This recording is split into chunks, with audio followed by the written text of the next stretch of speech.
Hi friends, it is Tuesday, April 4th. We just had our Board of Supervisors meeting. We started a couple minutes after 9 o'clock, ended at 1:45. I want to thank Maria Romero. She's a senior buyer for the procurement department for leading us in the Pledge of Allegiance. And to Rosemary Leyva, she's administrative assistant or specialist in the clerk of the board's office for leading us and reading the land acknowledgement. We appreciate that. Our office, District 5, moved forward with a proclamation of Sexual Assault Awareness Month. That is happening all this month, but tomorrow is a big day. It's tomorrow, Wednesday, April 5th, is Wear Teal Day. So if you could, and do a hashtag or tag us, Somos D5, we'd love to be able to share some of your pictures wearing teal. Our office will be doing that as well. We had a discussion about a legal opinion banning a citizen from coming into the boardroom. So a couple of months ago, about 2 months ago, we had an individual who came in and said some pretty slanderous remarks about one of our colleagues, even after repeated sort of warnings, going through the process, repeating like what the call to the audience guidelines are. None of that seemed very relevant or making an impact, and so I sent a letter through our legal department, or our legal counsel, the county attorney's office, basically requesting that this person not come back until June for 3 months. And so there was an item on the agenda. The item passed 5-0 to allow this individual back into the Board of Supervisors meetings. I think it was just a real big distraction. It continued to have a lot of people at the call to the audience talking about it. These are some of the same people that will come to the call to the audience regardless, but at least this won't be the distraction. I'm hoping that we will have some more civility in our board meetings. I'm trying to come up with a better way to do it, but it just sort of seems like every board meeting, when I think it just can't get any worse, then it does. And so I really have tried to avoid putting a lot of attention to the issue, not really talked about the issue, but since it was an item that we talked about at the agenda and voted on, I wanted to let you know about that. We did have a presentation by Dr. Garcia and Dr. Cullen regarding the county initiatives to address homelessness and public safety. That was a discussion that the Board of Health, really the focus was efforts to address opioid misuse from 2019 and 2022. That slideshow that was presented, as well as the memo from County Administrator Lesher, will be on the attachment to that item. I would recommend going through it. I think it really shows what our county is dealing with and our nation is dealing with in regards to overdoses and near overdoses, and this real need that we have for Narcan in our community. And it's very scary and something that is a nationwide problem that we're trying to address here locally.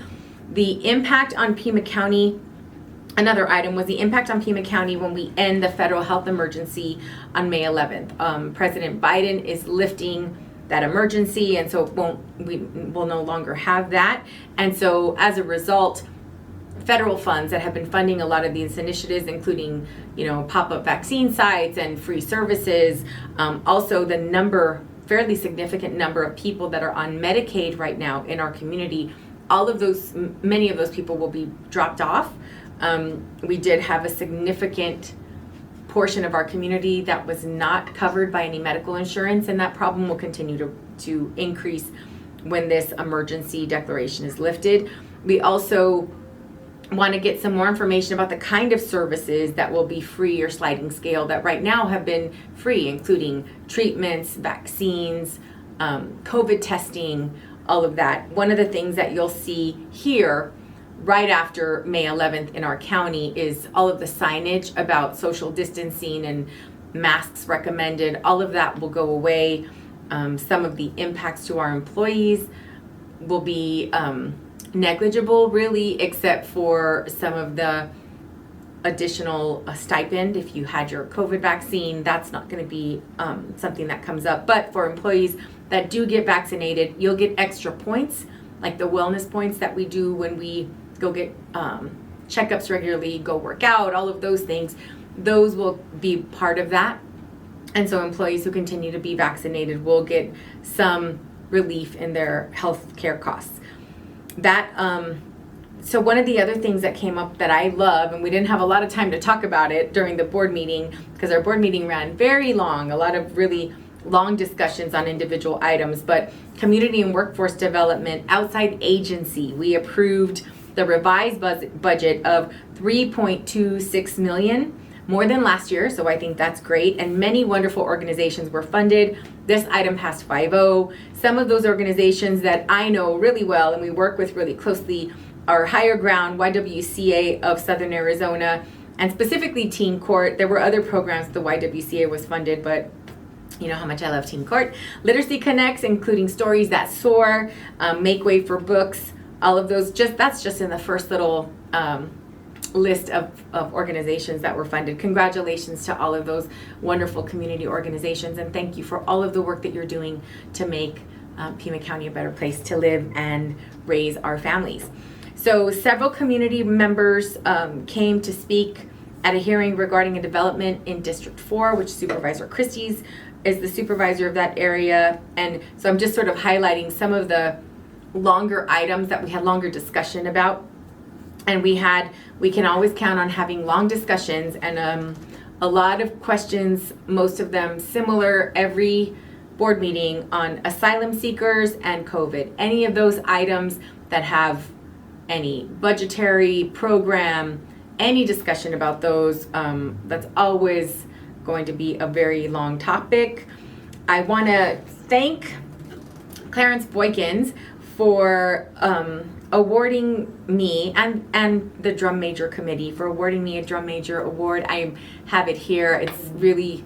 I am very honored. I was honored to get this award with Terry Thomas, who received the award for all of his hours of donating. Like he does a lot at the Dunbar, and for his lifetime work.